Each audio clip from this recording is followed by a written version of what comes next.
What's up guys? Welcome back to another video review. Now today we are going to be looking at paddleboard to kayak convertibles. You see loads and loads of these at the moment. Pretty much every brand, every make does some form of convertible paddleboard to kayak. The idea being you have an inflatable paddleboard that functions exactly like a normal paddle does, but you get the addition of a little seat to pop on it, as well as a double-ended paddle to turn into some sort of kayak. Now, what I've got with me today is the freespirt Dagon 10 convertible. If you're interested in knowing a little bit more about this board in general, I have already done a review of this one on the channel that you can find. As I mentioned in that one, despite having had it for about 6 months now, I'm actually yet to put the seat on and try out the kayak function. So today is going to be a first.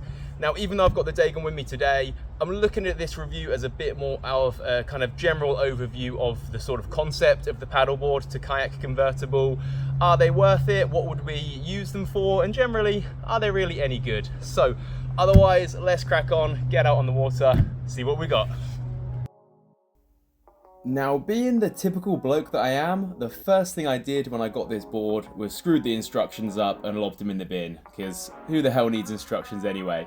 It then wasn't until this point here, when I first went to put the seat on, I realised I actually didn't have a clue what I was doing. Thankfully, it wasn't too complicated. So to begin with, you've got this little foot bar that's quite nice and simple, that just slots in either end to a couple of loops on the front. At first I didn't think it looked too secure, but it seemed to hold up fine. I didn't really have my feet in it, to be honest with you. I sort of just rested my legs on top of it anyway. Then when it comes to the seat, you've got a strap each side. They hook through a little loop towards the front of the board, then it folds back on itself and you thread it into a buckle. You can adjust the buckles either side to get the right angle in the seat to suit you. What I did find quite strange initially is that the bottom of the seat doesn't actually connect to the board at all. It's basically just your body weight sat on top of it and then leaning into it that holds it in place. I was a little bit dubious of this, but it actually seemed to work fine. It's a really simple system. Turns out you don't need the instructions anyway. You can then make your kayaking paddle by slotting the extra paddle into where the handle normally goes. I obviously took the opportunity to practice a few ninja moves here, and then we were good to go. Initially, I was a little bit confused about how to get onto this thing. When I'm normally paddleboarding, I would just start off on my knees, sometimes straight away onto my feet and just paddle on out, whereas with the seat it was a little bit of a faff. It definitely wasn't the most graceful entry into the water, but I did figure it out in the end. Luckily I had this nice wooden ramp here that was super helpful for getting on. If there was a bit of a drop from the riverbank to the water, a bit of a difference in the levels there, I'm not totally sure how I would have managed. What I did in the end was sort of laid the seat flat, and then once I'd kind of gotten myself onto it, I tightened the straps a little around the side, which seemed to be the best method. In hindsight, I think I maybe should have had the seat a little further back, but we got there in the end, and I headed on out onto the river. The spot I had chosen for today was Coltishall in Norfolk. This is a really lovely place to get out on the water, a lovely quiet rural stretch of river. Hopefully I will do a paddleboard in Norfolk episode here in the future, so do keep an eye out for that one. Otherwise, I headed quite a few hundred meters upriver towards this traffic bridge here. I then decided I'd had a good idea of the board, so I spun things around and began to head on back to the start point.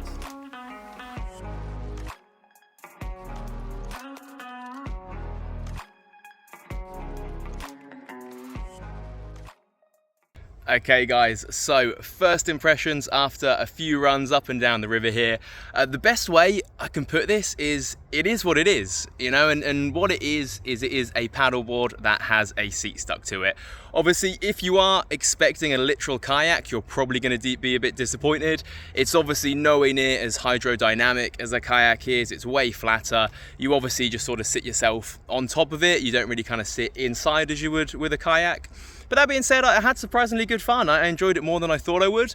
I think the pros I would say here, for one thing, it's way faster than being on a paddleboard because you've obviously got the two paddles each side and a much lower center of gravity. You're a lot quicker, a lot more maneuverable. So if you were planning a long journey, a bit of an A to B, it could well be used for that kind of thing.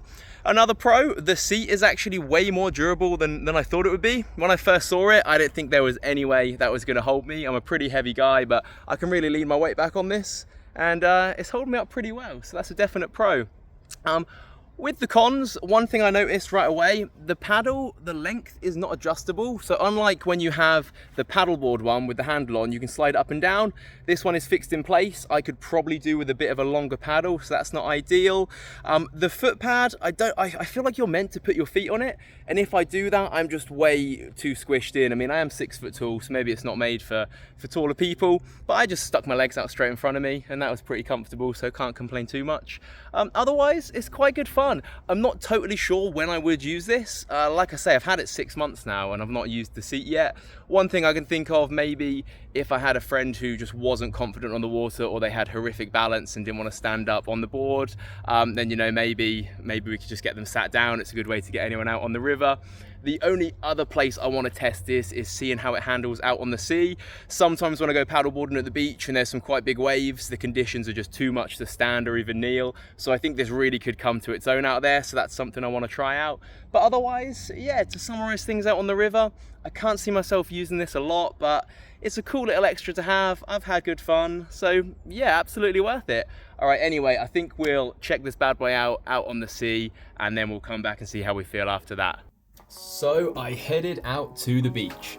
The conditions were absolutely perfect for what I was looking for. The sea was way too rough to be standing on the board, even kneeling for that matter. Perfect conditions to test the kayak, so I headed on out. As I was heading in, a little seal popped his head out the water. We unfortunately didn't get him on film, but even he was curious to see what the kayak was all about.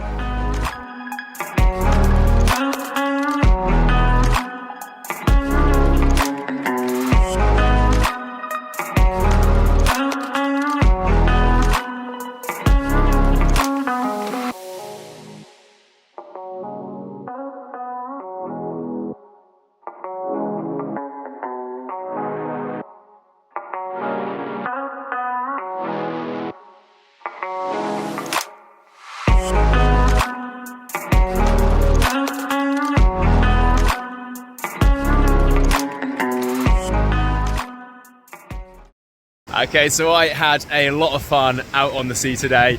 It doesn't always quite look it on camera, but there were some pretty big waves out there today. Sounds a little dramatic, but at times it's honestly like being in some kind of white water rapids in the kayak there. So really good fun. I know something I mentioned earlier is kind of what the use for this kayak mode is. And I think I might have found it here. You know, it's not something I'm gonna do all of the time, but if I'm coming down to the beach and the waves are just too big to stand up on the board or even kneel on, then it's awesome to have that option there of cracking the seat out and doing a little bit of kayaking. And going back to that whole point of, you know, are these things worth it? As I've mentioned in a video before, at the end of the day, I paid 20 quid extra to get the convertible version of the Dagon. For 20 quid, just to have the option of having the seat, having the kayak mode, it is absolutely worth it. Anyway, I have got my barbecue to attend to, so thanks so much for watching, guys. If you do want to see more, give a like and a subscribe. Hopefully, see you next time. Cheers.